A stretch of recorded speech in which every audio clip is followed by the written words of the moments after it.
voltando aqui, vamos falar sobre Atalia, uma mulher que filha de Jezabel com Acabe. Falamos na semana passada de Jezabel, uma mulher má, uma mulher que dominava seu marido e que governava Israel por trás, né? Usando a vida do seu marido Acabe.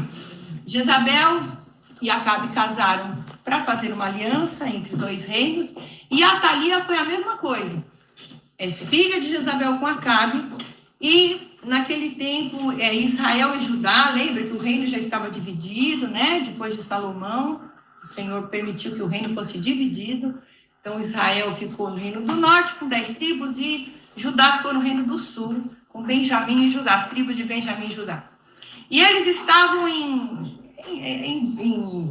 acordo ali. Acabe queria fazer um acordo com o rei de Judá e acabar o rei Josafá, que foi um rei que temia a Deus, um rei maravilhoso, que restaurou a adoração em Judá. Lembra daquele texto de 2 Crônicas 20, que o rei Josafá foi ameaçado por 3 exércitos, e que eles subiram louvando e adorando a Deus, né, no meio de um ataque, e aí Deus deu vitória por causa do louvor, enfim. Esse é o rei Josafá. Então o rei Josafá era um homem que temia a Deus, que estabeleceu o culto ao Senhor, que destruiu os altares de Baal. Só que no momento da vida dele, ele pisa na bola e faz uma aliança com Acabe. Acabe não era um rei bem visto pelo Senhor. Na verdade, Acabe, ele fez o que era mal aos olhos do Senhor, adorando os deuses da Jezabel, né? Baal, Astarote, construiu altares, enfim. Ele fez coisas abomináveis. E os profetas Elias e depois Eliseu profetizaram que eles iam acabar com a casa de Acabe. Então, a Atalia, ela foi a última da casa de Acabe que foi exterminada da face da terra. A Bíblia fala dela como filha de Onri também. Onri era pai de Acabe, né? Então, a linhagem de Onri era uma linhagem maligna, né? Então, era uma linhagem que adorava a outros deuses, que se misturou com os povos. Então, esse casamento não foi muito agradável para o povo de Israel, para o povo de Deus, porque trouxe muitas maldições, porque a Atalia, ela continuou fazendo o que a sua mãe fazia, adorando falsos deuses. Por isso, queridos, que olha só que coisa interessante. Jezabel era uma mulher ímpia, fenícia, dos povos idólatras, se casou com o povo de Deus. A gente já falou sobre essas misturas, né? Quando você serve a Deus, não é bom você se misturar com uma pessoa que não teme a Deus, porque com certeza seus filhos vão sofrer, porque cada um vai para um lado. No casamento tem que estar junto, tem que estar unido no mesmo propósito. Já Atalia, ela era fruto de uma união de povo de Deus com o povo ímpio. Olha só que coisa. Josafá, né, os seus filhos, o primogênito dele, Jeorão, foi dado como esposo para Atalia, filha de Jezabel com Acabe. Então, olha só a confusão que começou a ser causada, porque essa moça, ela tinha uma mãe que a influenciou.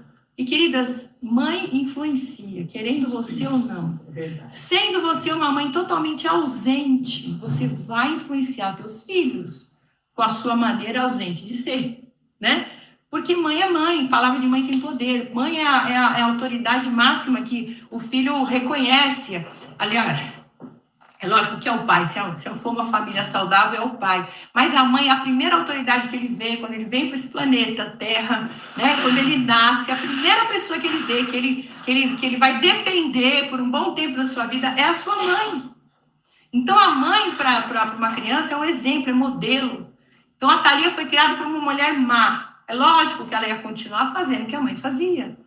É óbvio, né? Por mais que ela tivesse um pai que temesse a Deus, ela ia seguir os passos da mãe. Mas acontece que o pai dela não temia a Deus também.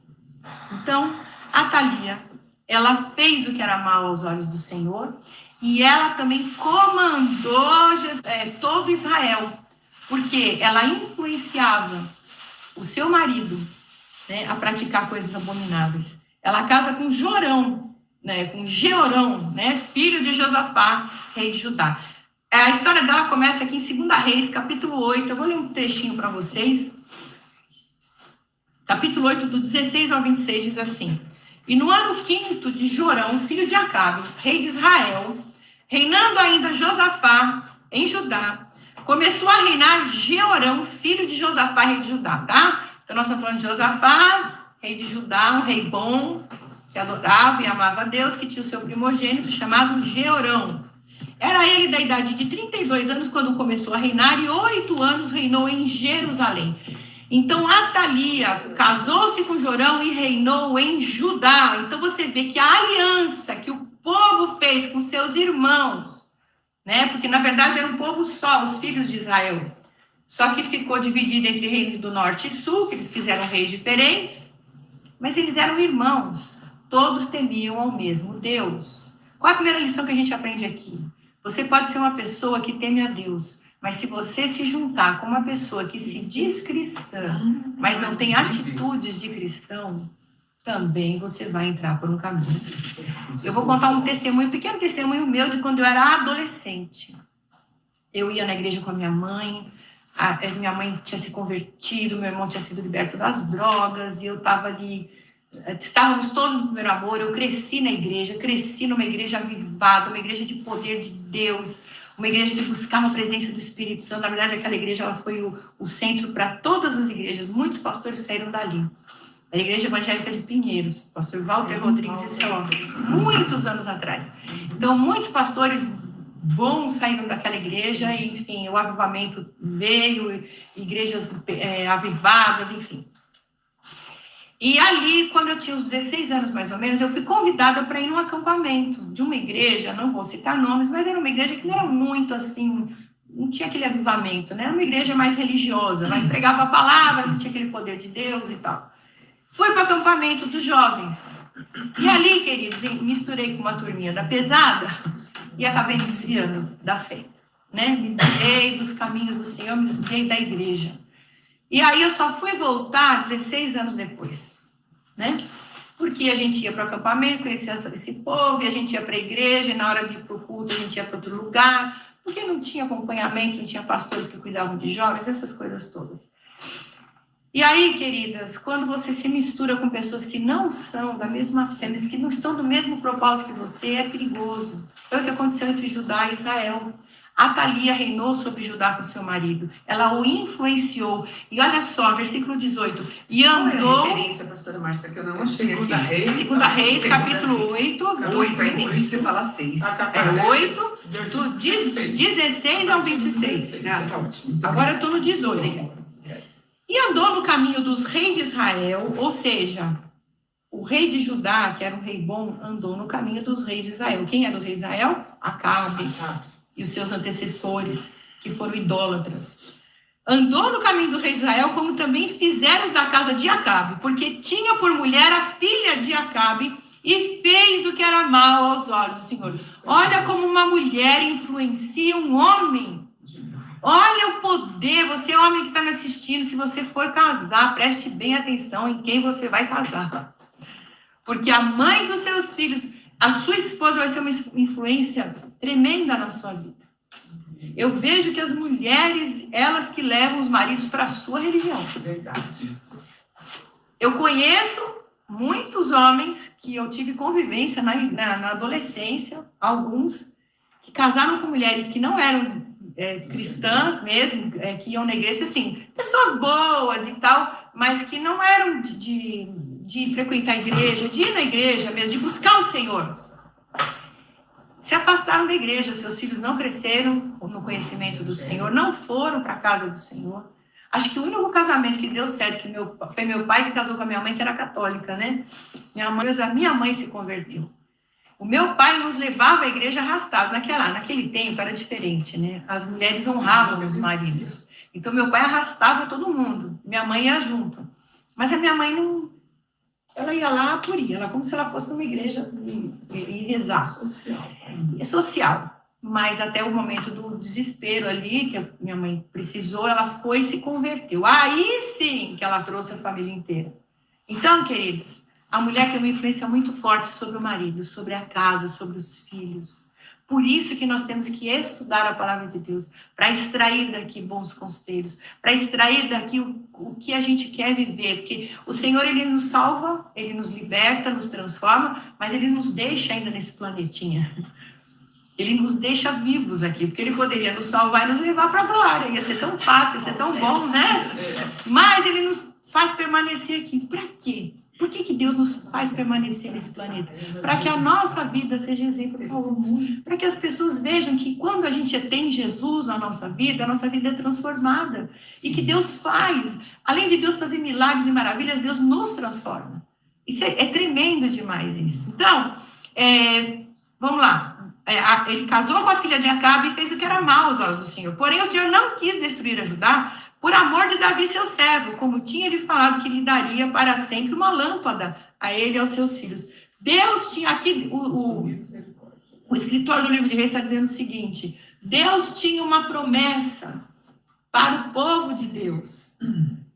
E Deus, ele ia, apesar das maldades, apesar de tudo que o povo de Deus fez, né, o povo de Deus, né, o povo escolhido pelo Senhor fez, apesar de tudo isso, Deus ainda tinha um plano de trazer o Messias, e teria que ser da linhagem de Davi, de Judá.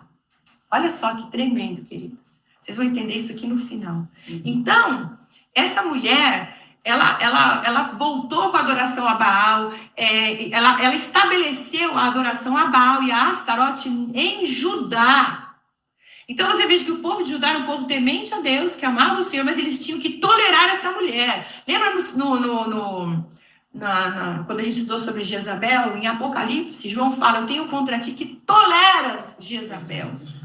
Esse espírito a gente não pode nem tolerar, querido. O espírito da idolatria, da feitiçaria, o espírito da rebelião, a gente não pode tolerar, a gente não pode aceitar. Se você está vendo esse espírito agir na tua igreja, denuncie para o Senhor. Comece a orar, comece a repreender. Eu já falei para vocês o que expulsa esse espírito da tua vida, o que tira esse espírito da tua vida. Não é jejum e nem oração, sabia? É a tua obediência. É a tua obediência ao Senhor. Quando você se posiciona com Deus, aí a tua oração tem poder. Aleluia. No momento que você se posiciona com Deus, dizendo não para Jezabel, aí sim, você tem autoridade para orar, jejuar e expulsar esse demônio. É forte isso, queridos. É só a tua obediência ao Senhor que vai expulsar. E a Atalia a mesma coisa. Porque a Atalia, ela fez coisas piores que a Jezabel. A Jezabel, que era a mãe dela, mandou matar os profetas. Então o espírito da Jezabel, ele quer calar os profetas. Ele quer calar a verdade. Ele quer fechar a boca dos enviados de Deus que proclamam a verdade. Agora o espírito de Atalia, não. Esse espírito maligno dessa mulher, ele quer matar a descendência real do Senhor. Olha só o que aconteceu em 2 Crônicas, capítulo 21, de 3 a 7. Sob a influência de Atalia, Jeorão, seu marido, ele matou os próprios irmãos. Olha como essa mulher era bandida e assassina. Não tem outra palavra, né? Então diz assim, 2 Crônicas, capítulo 21, versículo 3. Porém, o reino deu a Jeorão, porquanto era o primogênito, né? E subindo Jeorão ao reino de seu pai, Josafá, e havendo-se fortificado, matou a todos os seus irmãos à espada, como também alguns dos príncipes de Israel. Olha só como este espírito maligno, ele estava trabalhando para acabar com a descendência, porque Deus tinha feito uma promessa, que a descendência de Judá, que a descendência de Davi ia se perpetuar no poder para sempre. Então, o que o diabo quis fazer? Acabar com toda a descendência, com todos de Judá. Então, ele foi para lá e matou os seus irmãos, ou seja, a linhagem de Judá. Ele foi e matou para que não tivesse descendência. O diabo começou a trabalhar aí. Da idade de 32 anos era Jeorão quando começou a reinar, e reinou 8 anos em Jerusalém. E andou no caminho do Senhor, dos reis de Israel, como fazia a casa de Acabe, porque tinha a filha de Acabe por mulher e fazia o que era mal aos olhos do Senhor. Acontece que lá em 2 Reis, capítulo 8, a partir do 24, vão anotando, queridos, que vocês vão lendo isso aqui, é importante você entender, né, o contexto. 2 Reis, capítulo 8, versículo 24, diz que Jeorão depois dormiu, ele morreu, né? Ele dormiu com seus pais e foi sepultado com seus pais na cidade de Davi. E Acasias, seu filho, reinou em seu lugar. Então, Jeorão morre e Acasias, filho dele, com Atalia, começa a reinar no lugar dele. No ano 12 de Jorão, filho de Acabe, rei de Israel, começou a reinar Acasias, filho de Jeorão, rei de Judá. Era Acasias de 22 anos de idade quando começou a reinar e reinou um ano só em Jerusalém. E era o nome da sua mãe Atalia. Aqui diz que ela era filha de Onri, rei de Israel. Onri, pai de Acabe. Então tem muito disso, né? Filhos de Abraão. Nós somos filhos de Abraão, né? Abraão está lá para trás. Então quando fala filho é porque era o avô. Então, Acasias também foi influenciado pela sua mãe. Aqui está em 2 Crônicas, capítulo 22, de 2 a 4. Então, ele diz aqui no versículo 3, que também ele andou nos caminhos da casa de Acabe, porque sua mãe era sua conselheira para proceder impiamente. O que é ser ímpio, queridos? Ser ímpio é ser mau. É ser uma pessoa que pratica maldades, atrocidades, pessoas que não temem a Deus, pessoas que fazem tudo que é contrário à vontade de Deus, que matam, roubam, manipulam, enganam, trapaceiam, pessoas ímpias, que fazem pelo prazer de serem más. Por prazer. Exatamente, às vezes tem ímpio dentro da igreja, né? Pessoas que gostam de fazer o mal por prazer, que são malignas. Isso são pessoas ímpias, né? Então, sabe, quando a gente se converte, né, a gente quer deixar tudo para trás, mas às vezes, né, a mãozinha fica para fora ali da terra, né, porque a gente enterra a nossa velha criatura. Às vezes a mãozinha quer, né? Então, às vezes a gente faz uma piadinha ácida, a gente faz uma maldadezinha, acha engraçado, né? E tal, né? Isso aí é impiedade, queridos. Isso é impiedade. Então, ela também fez, né? Versículo 4. Fez o que era mal aos olhos do Senhor, como a casa de Acabe, porque eles eram seus conselheiros depois da morte de seu pai, para a sua perdição. O que a maldade de Atalia trouxe para o rei? A sua perdição. Acasias, né? Então, o que ela faz? O que ela fez, né, no reinado dela? 2 Crônicas 24, 7 diz assim: porque a perversa Atalia, em traduções está ímpia, né? Ímpia, perversa, e seus filhos arruinaram a casa de Deus e usaram todas as coisas sagradas da casa do Senhor no serviço dos Baalins. Vamos lá dentro da casa de Deus. Dentro da casa de Deus, fazendo atrocidades. O que é isso, querido? Quando a gente deixa entrar para o nosso convívio, para o nosso meio, as coisas do mundo, a gente usa as coisas de Deus no serviço, a serviço do mal. Tem pessoas que usam a palavra para justificar o seu mal.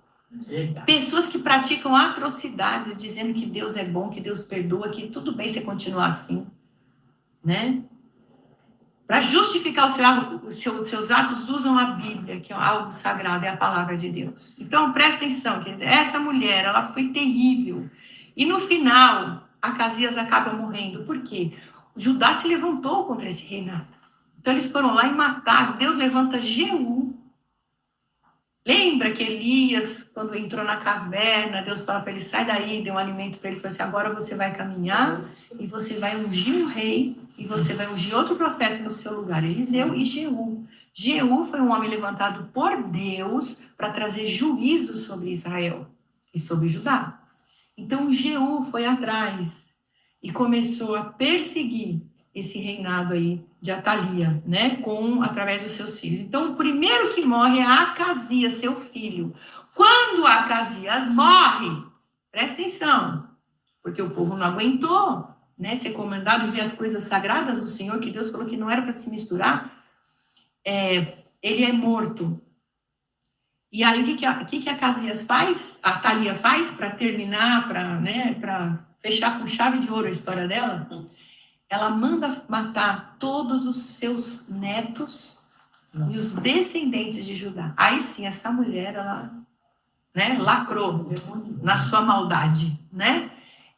Uma mulher que manda matar seus próprios netos por sede de poder, para ela não sair do trono. Então, porque lá era a linhagem real, ia se passando de pai para filho. Então ela falou assim, eu vou acabar com todo mundo, né? Acabaram com Acasias, o meu filho que me obedecia, agora o negócio... Aí ela começou a reinar. Agora que ela assumiu o poder, daqui não sai, daqui ninguém me tira. Então ela começou a mandar, ela fez uma matança, né? Fez uma matança. Só que o final dela, ela, olha só, isso está em 2 Crônicas, capítulo 22, do 10 ao 12, diz assim: vendo, pois, Atalia, mãe de Acasias, que seu filho era morto, levantou-se e destruiu toda a descendência real da casa de Judá, isso incluindo seus filhos e netos. Porém, Jeozabade, ou Jeozeba, nós vamos falar dela na semana que vem, Jeozeba, filha do rei, tomou a Joás, filho de Acasias, porque ainda tinha um que ela não viu, a Atalia não viu. Essa mulher o escondeu. Tomou a Joás, filho de Acasias, furtando dentre os filhos do rei, aos quais matavam, e os pôs com a sua ama na câmara dos leitos. Assim Jeozabade, filha do rei Jorão, mulher do sacerdote Joiada, porque a irmã era irmã de Acasias, o escondeu de Atalia, de modo que ela não o matou. Esteve com eles 6 anos escondido na casa de Deus, e Atalia reinou sobre a terra por 6 anos. Só que chega no final, passados 6 anos, quando ele completou 7 anos, o sumo sacerdote, ele era marido de Jeozeba, que era cunhada de Atalia, tia desse menino Joás. Então, ela cuidou dessa criança, ela guardou, ela preservou. Olha como Deus faz. Quando Deus quer cumprir um propósito, ele faz o jeito dele. Ela escondeu esse menino aonde? No templo, na casa de Deus. E ali ele ficou sendo educado, doutrinado pelo sumo sacerdote, o marido dela, para ter temor do Senhor.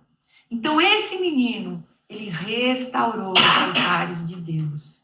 Restaurou. E quando ele assumiu o trono, ele restaurou a adoração ao Senhor e destruiu, né, os postes ídolos lá. E aí, o que acontece com a Atalia? Depois de 7 anos, eles foram lá, olha só, 2 Reis, capítulo 11, eu vou ler alguns versículos com vocês. O sumo sacerdote Joiada, ele lidera uma rebelião contra Atalia. Ele proclama Joás, esse menino, como rei de Judá aos 7 anos de idade. É lógico que ele estava sendo comandado por Deus, né, pelo sacerdote. Então, 2 Reis, capítulo 11, versículo 12, diz assim: então Joiada fez sair o filho do rei, e lhe pôs a coroa, e lhe deu o testemunho, e fizeram o rei, ungiram, e bateram as palmas, e disseram: viva o rei! Eles não aguentavam mais os mandos e desmandos daquela mulher. Então, eles começaram: viva o rei, viva o rei! E Atalia, ouvindo a voz da guarda e do povo, foi ter com o povo na casa do Senhor. E olhou, e eis que o rei estava junto à coluna, conforme o costume, e os príncipes e os trombeteiros junto ao rei, e todo o povo da terra estava alegre e tocava as trombetas. Então Atalia rasgou suas vestes e clamou: traição, traição! Porém, o sacerdote Joiada deu ordem aos centuriões que comandavam as tropas, dizendo-lhe: tirai-a para fora das fileiras, e a quem a seguir, matai a espada. Ela e quem seguia essa mulher. Lembra que Deus falou: não quero que tolere, né, Jezabel? Então, o sacerdote, sendo guiado por Deus, falou assim: tira ela para fora. Vocês não vão matar ela aqui na casa do Senhor, vocês vão matar lá fora. E todo mundo que a seguir pode matar a espada. Porque o sacerdote disse: não matem na casa do Senhor. E lançaram a mão dela. E ela foi pelo caminho da entrada dos cavalos à casa do rei, e ali a mataram. Versículo 20 e 21. E todo o povo da terra se alegrou, e a cidade repousou depois que mataram Atalia a espada junto à casa do rei. Era Joás de idade de 7 anos quando fizeram o rei. Então, aquilo que Deus prometeu através dos profetas se cumpriu. Ela foi a última representante da casa de Acabe. 2 Reis 9:8 diz assim: e toda a casa de Acabe perecerá.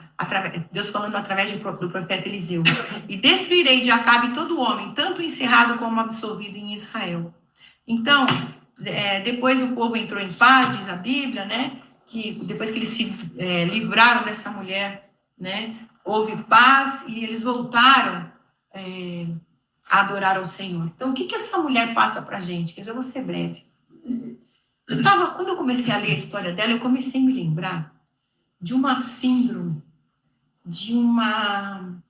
não é doença, mas é uma síndrome que tem atacado as pessoas, né? Que hoje a psicologia já encontrou essa síndrome e eles têm combatido. Se você der um Google, você vai achar de monte psicólogos, psiquiatras falando sobre essa síndrome e justificando crimes. Justificando não, para a gente entender o que as pessoas cometem certos crimes e certas atrocidades. É a síndrome da mulher narcisista ou do homem narcisista. O narcisismo.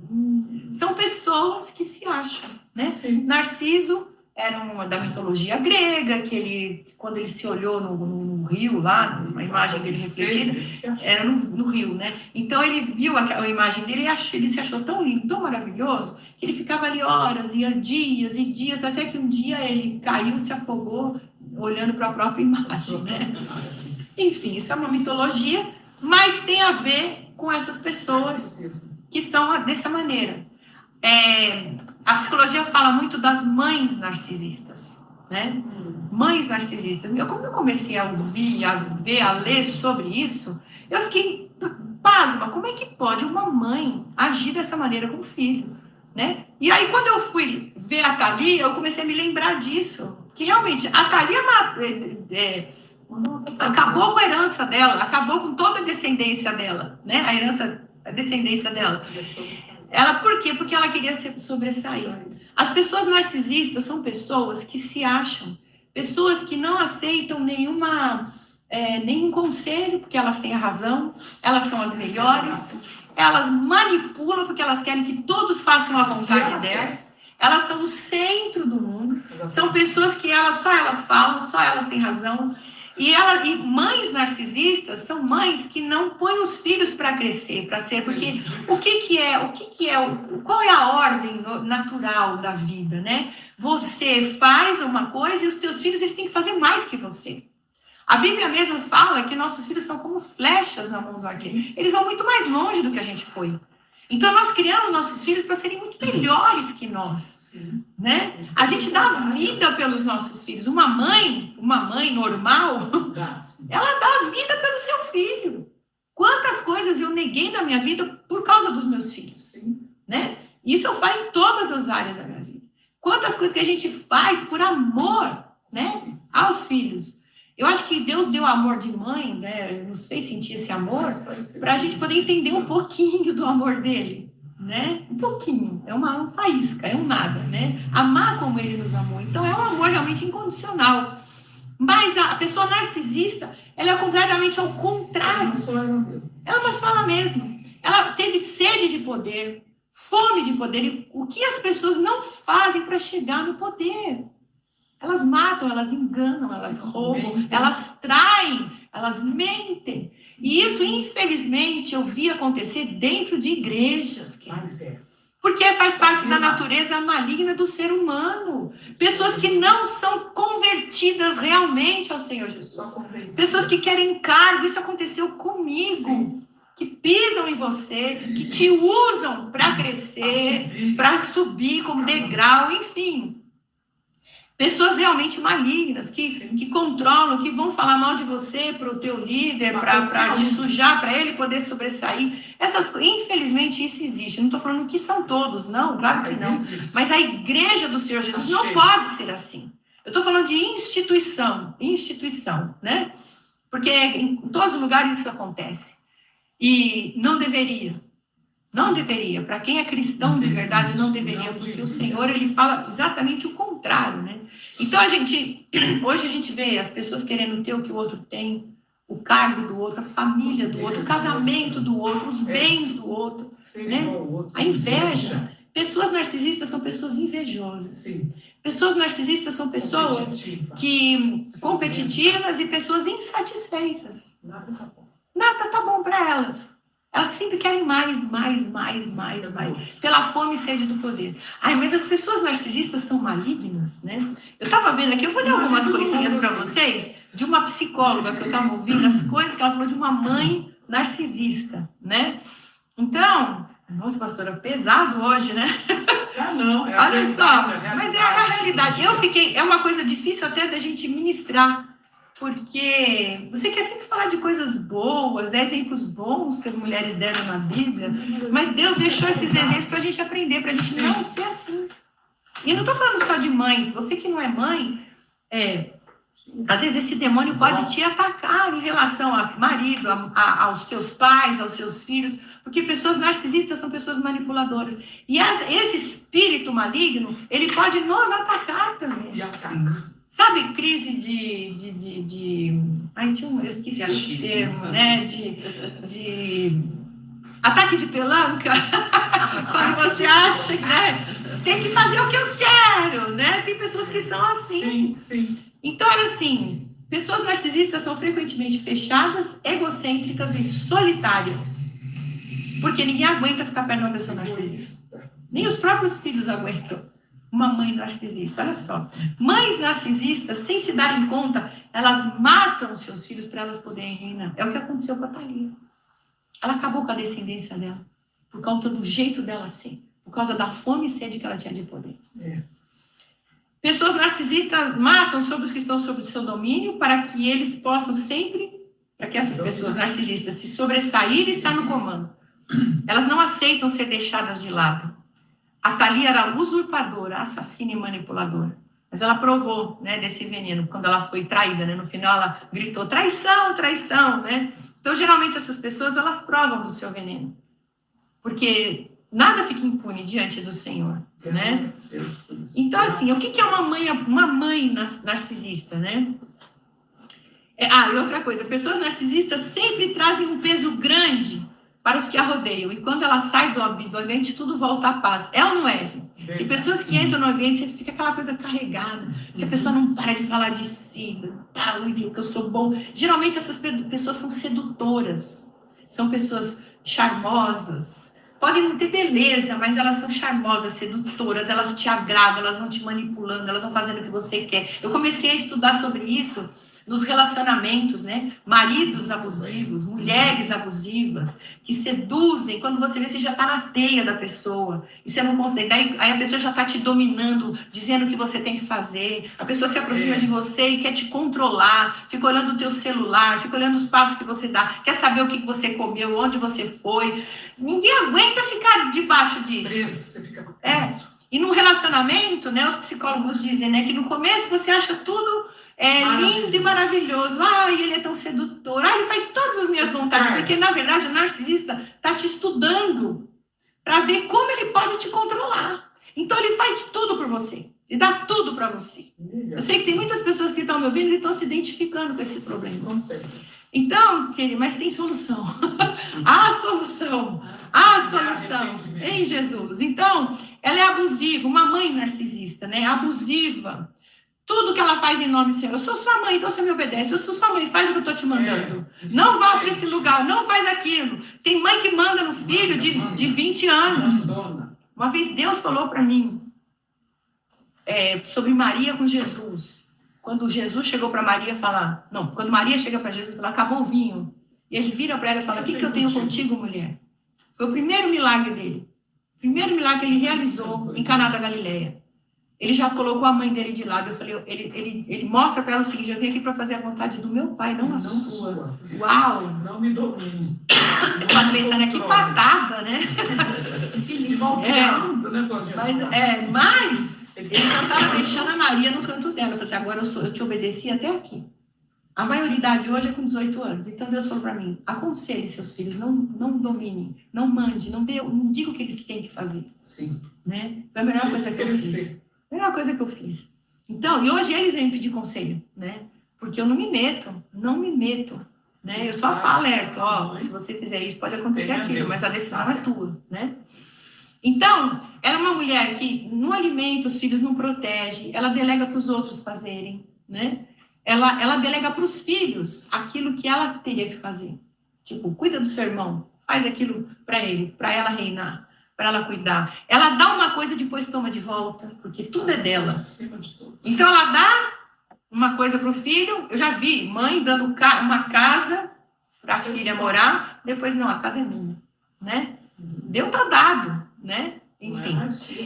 Expõe o filho para os outros, adora falar o erro dos filhos, para que ela, né? Porque ela se põe de vítima. Que tudo o que acontece com ela é culpa do filho, é culpa dos outros, culpa do marido. Ela nunca tem culpa de nada. A culpa é sempre dos outros. Então, expõe para todo mundo. Ela faz distinção entre os filhos.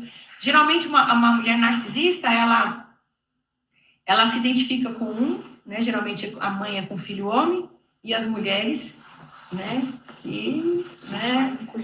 Que se cuide, porque ela vai perseguir, vai colocá-las como bode expiatório, né?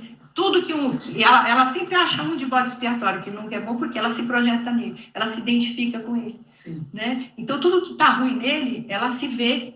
Então, ela massacra esse aí. Então, os filhos, tudo que ela tem, né, é sempre maravilhoso, o outro não serve para nada. Ela desvaloriza os filhos, ela os critica o tempo inteiro. Você imagina como crescem os filhos de uma mulher assim, né? O preferido é o mais protegido, o outro é sempre desprezado, criticado, humilhado, culpado de tudo que acontece. Ela destrói as relações familiares, Sim. criando disputa e rivalidade entre os irmãos. Queridas, nunca faça isso entre os seus filhos. Você deve ser que nem uma leoa para proteger a unidade da sua família. Não deixe que venham falar mal de alguém da sua família para você. Não. Às vezes tem pessoas que falam, a fulana, o ciclano. Não, você tem que deixar a tua família unida. Isso é ser cristão. Não deixe, não fale mal de um filho para o outro, porque você vai causar, além de disputa, você vai causar rejeição nos meninos. Tipo, ela gosta mais dele do que de mim. Ela foi falar mal de mim para ele. O que é isso? Eu cresci vendo essas coisas, sabe? Meus pais não eram desse jeito, não, mas é por falta de educação mesmo, né? Criação. Às vezes falava mal de um do outro, a gente via essas coisas e falava, não pode, porque está colocando um contra o outro. Sim. Às vezes a gente vê liderança. Foge disso, queridas. Se um líder estiver falando mal de você para alguém, de alguém para você, certamente vai falar de mal de você para o outro. Com certeza. Não aceite isso. Também o outro vir falar do outro. Exatamente. Não pode. Porque um líder, um pai, uma mãe tem que ser pacificador, não pode expor o outro assim. Uhum. Porque as pessoas se expõem para se justificar. Verdade. Então, cuidado, joga uns contra os outros. Uhum. Se você for confrontar uma pessoa narcisista, vai falar que você está louca. Imagina, você está doido, você está vendo coisa onde não existe. Eu não sou assim, eu sou perfeito. O que a culpa é do outro, porque eu não fiz nada, para mim está tudo bem. Ele participou e falou junto. Ela sempre acha que está certa, que a última palavra tem tudo, ela faz você parecer que você está doida, ela dá um jeito de te manipular que você acaba acreditando que você não fez aquilo. Não, eu não fiz, nossa, mas eu não fiz, não, mas será que eu fiz? Será que eu estava sonhando? Né? É tipo isso. Nunca ela é errada. Nunca a pessoa é errada, né? Ela conta para todo mundo que está muito preocupada com você, que você é a culpada de todos os problemas da vida dela, que você a tortura. Mas, na verdade, é ela que faz isso com você. Ela que faz. É uma cobra. Ela sofre injustiças, que a filha dela é uma filha cruel, que está acabando com ela. E essas mulheres narcisistas, como eu falei, elas são invejosas. Elas mentem demais. Ela tem inveja dos filhos. Você já viu mãe que tem inveja da filha? Assim.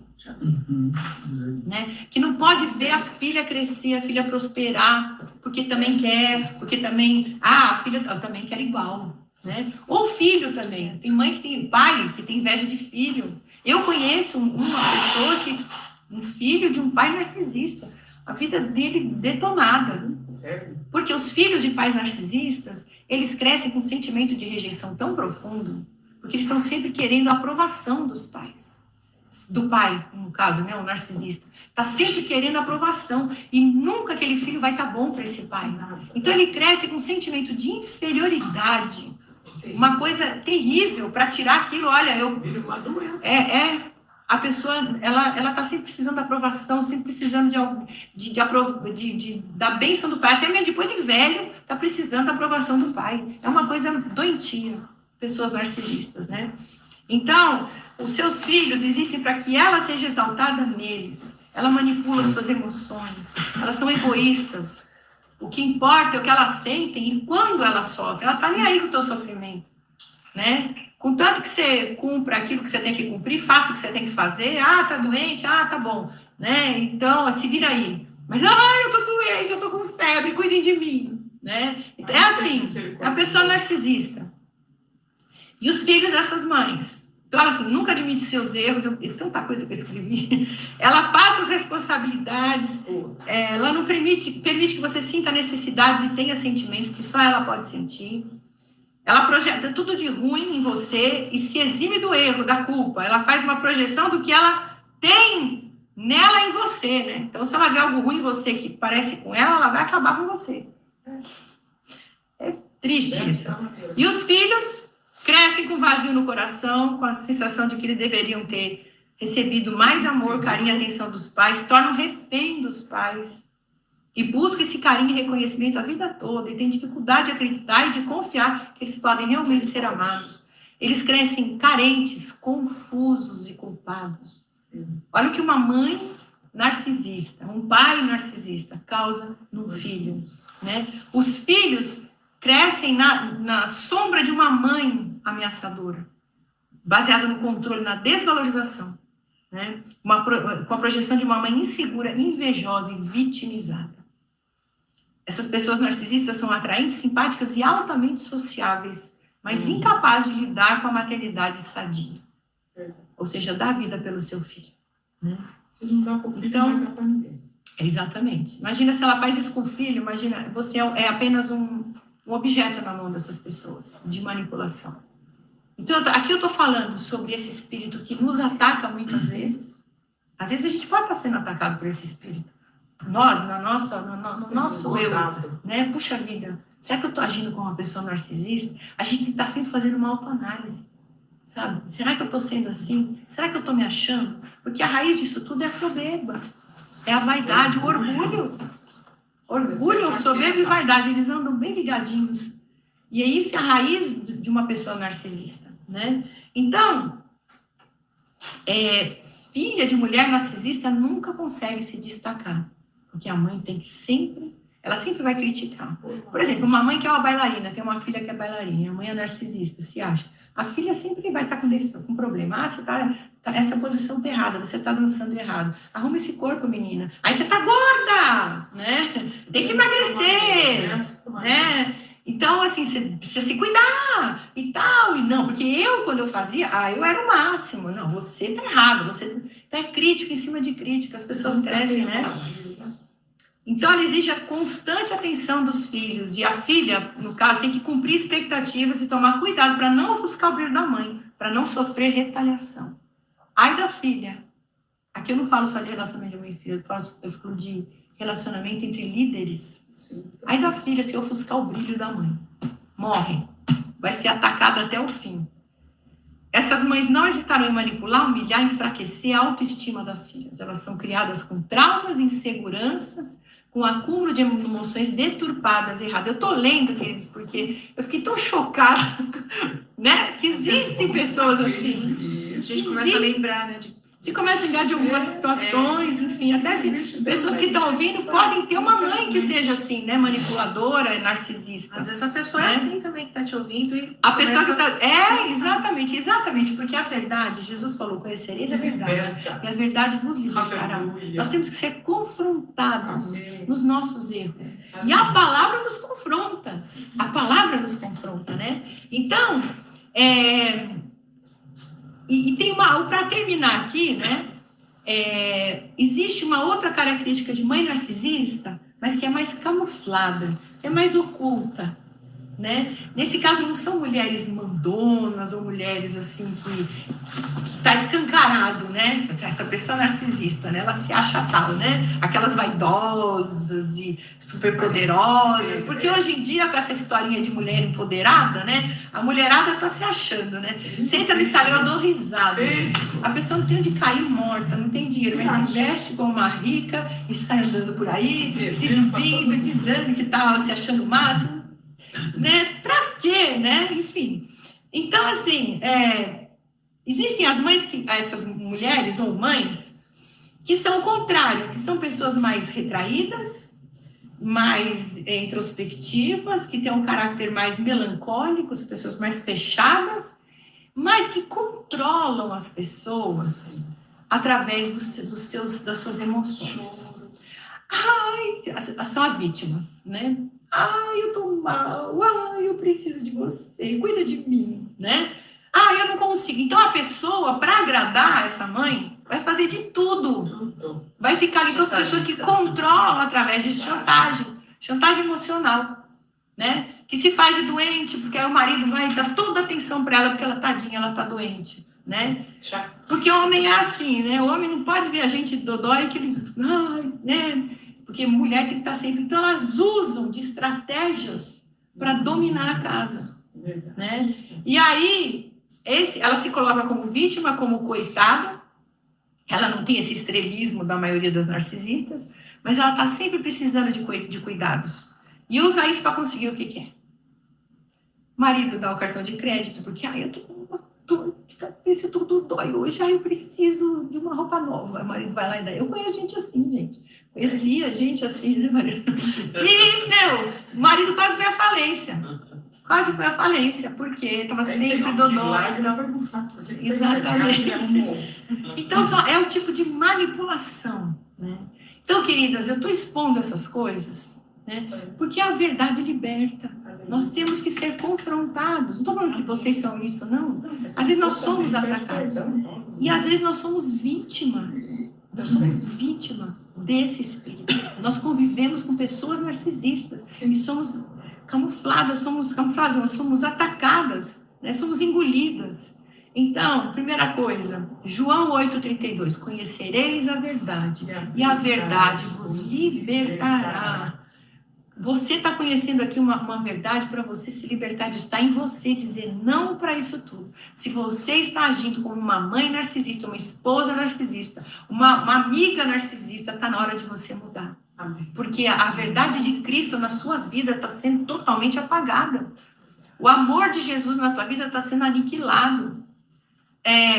Então, a tua mudança, ela está lá em Filipenses capítulo 2. Eu quero que você abra a palavra para ler comigo. Filipenses capítulo 2, a partir do versículo 3. Você que está me assistindo aí, nós vamos ler esse texto, amém? Filipenses 2. Como vencer esse narcisismo, né?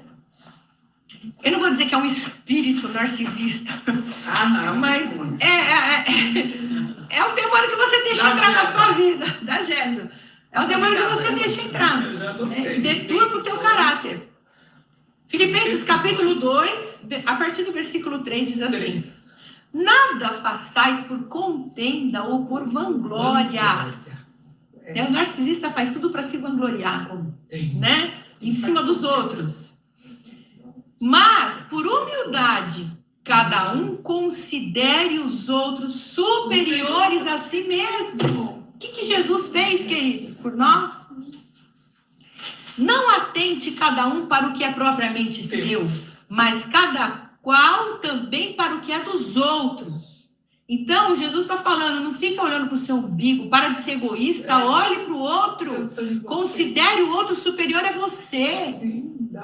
Um bom líder é aquele, uma boa mãe, um bom pai, um bom líder é aquele que quer ver o seu liderado voar mais alto, ser melhor do que você, crescer e frutificar. Olha só, não atende para o que é o seu, mas cada qual também para o que é dos outros. E aí ele fala assim, de sorte que haja em vós o mesmo sentimento que houve também em Cristo Jesus. O que Jesus fez, queridos? Está aqui. Que sendo em forma de Deus, não teve por usurpação o ser igual a Deus, mas esvaziou-se a si mesmo, tomando a forma de servo, fazendo-se semelhante aos homens, e achado na forma de homem, humilhou-se a si mesmo, sendo obediente até a morte e morte de cruz.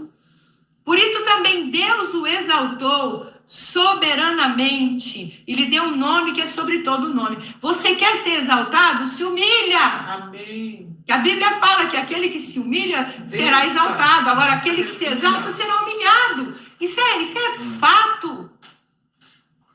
E para que ao nome de Jesus se dobre todo o joelho dos que estão no céu, na terra, debaixo da terra, e toda a língua confesse que Jesus Cristo é o Senhor, para a glória de Deus Pai. Aleluia. Então, você quer se libertar, se você está descobrindo isso, agindo em você, isso pode agir. Quem nunca teve inveja na vida? Quem nunca manipulou uma situação? Quem nunca se fez de dodói para atrair a atenção dos outros? né? Isso pode acontecer, nós somos humanos, nós estamos sujeitos a isso tudo, mas nós temos que negar, nós temos que nos humilhar diante de Deus, ir lá para o teu quarto, fechar a tua porta e confessar o teu pecado, falar, Senhor, eu tenho sido narcisista em alguns pontos da minha vida, Senhor, me liberta disso, eu não quero mais ser assim, eu não quero, eu me posiciono para me humilhar. E o que vai te transformar é você considerar o outro superior a você. É difícil para um narcisista? Quase impossível. Mas quando você ora e deixa Jesus entrar na tua vida, Ele te ajuda. Amém. Eu creio. Porque Jesus, Ele conseguiu. Ele se despiu da sua glória. Imagina o lugar que Ele morava antes de vir para cá, para esse planeta. Nossa, Imagina o que Ele teve que sofrer. Eu mesmo não vi. As pessoas batendo nele, cuspindo na cara dele, xingando, ofendendo, humilhando, colocando coroa, pregando numa cruz. Meu Deus do céu, o homem que é o Filho de Deus, o próprio Deus, Criador de todas as coisas. Se ele sofreu isso e ele venceu, por que a gente não pode? Não é? Por que a gente não pode? Teu filho, tua filha são a maior herança que Deus te dá. Deus te deu uma responsabilidade enorme nas tuas mãos. E você é a tua obrigação. Quem mandou botar filho no mundo, como dizia meu pai? Quem mandou botar filho no mundo? Agora cuide e que eles sejam melhores que você. Amém, Jesus. Que eles sejam amados, porque Deus vai cobrar isso da sua mão. Porque vai chegar um dia que nós vamos nos apresentar diante do Senhor. E Deus vai falar, o que você fez com as heranças que eu te dei? O que você fez com os filhos que eu te dei? Né?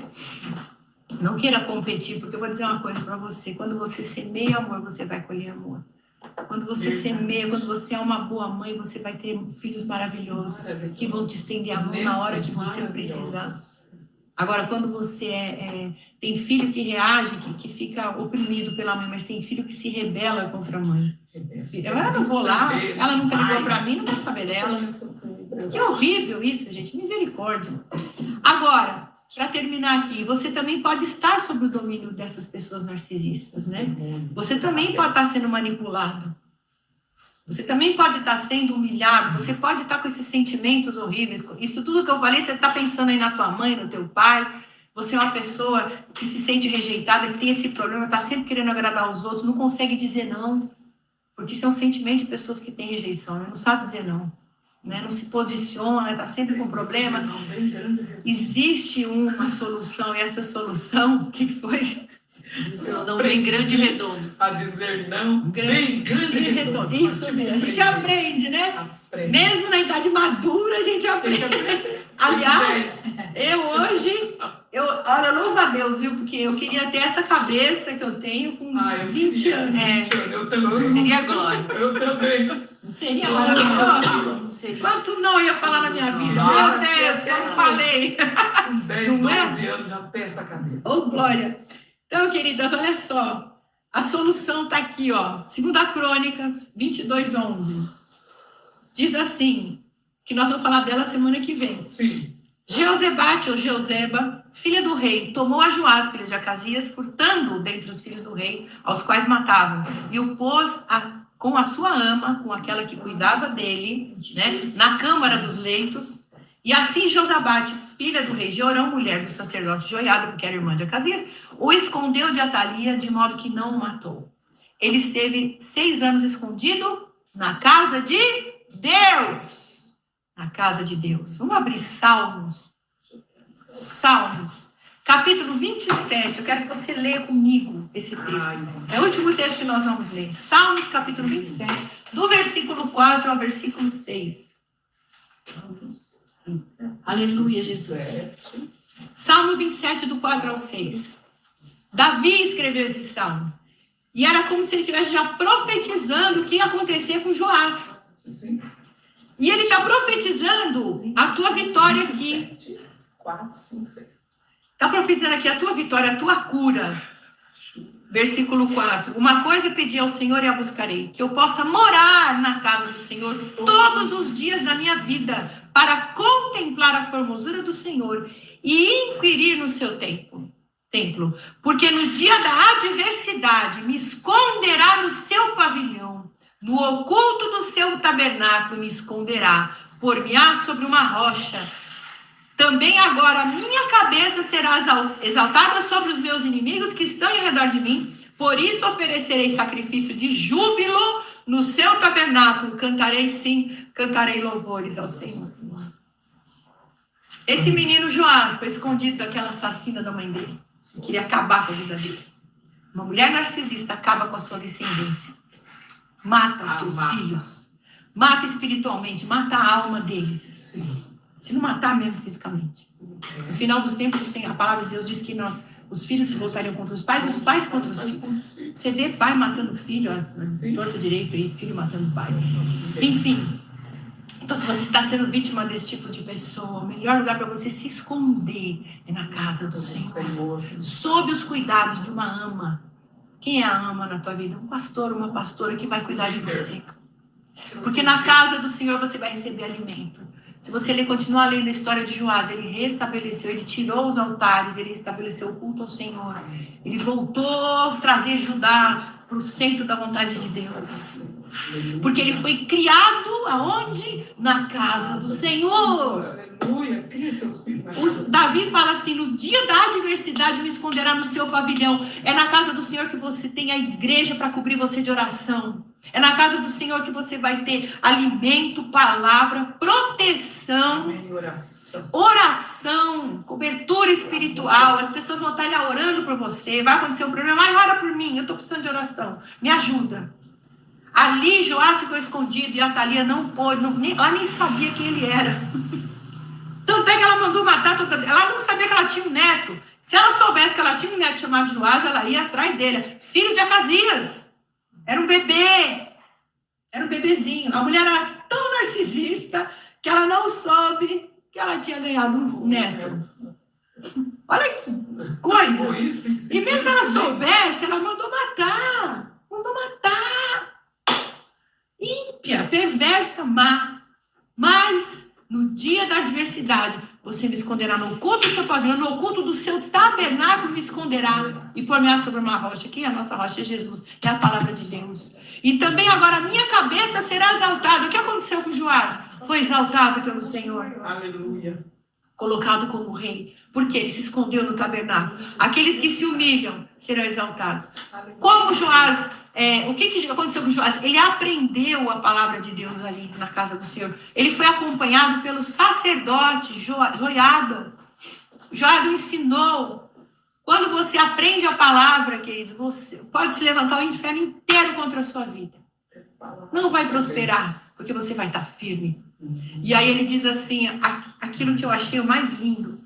Agora minha cabeça será exaltada sobre os meus inimigos que estão ao redor de mim. Por isso, oferecerei sacrifício de júbilo. Amém. Sacrifício de alegria no seu tabernáculo. Cantarei sim, cantarei louvores ao Senhor. Aleluia. Quando você se esconde no tabernáculo, você tem razão para adorar. Você tem razão para cantar júbilo ao Senhor.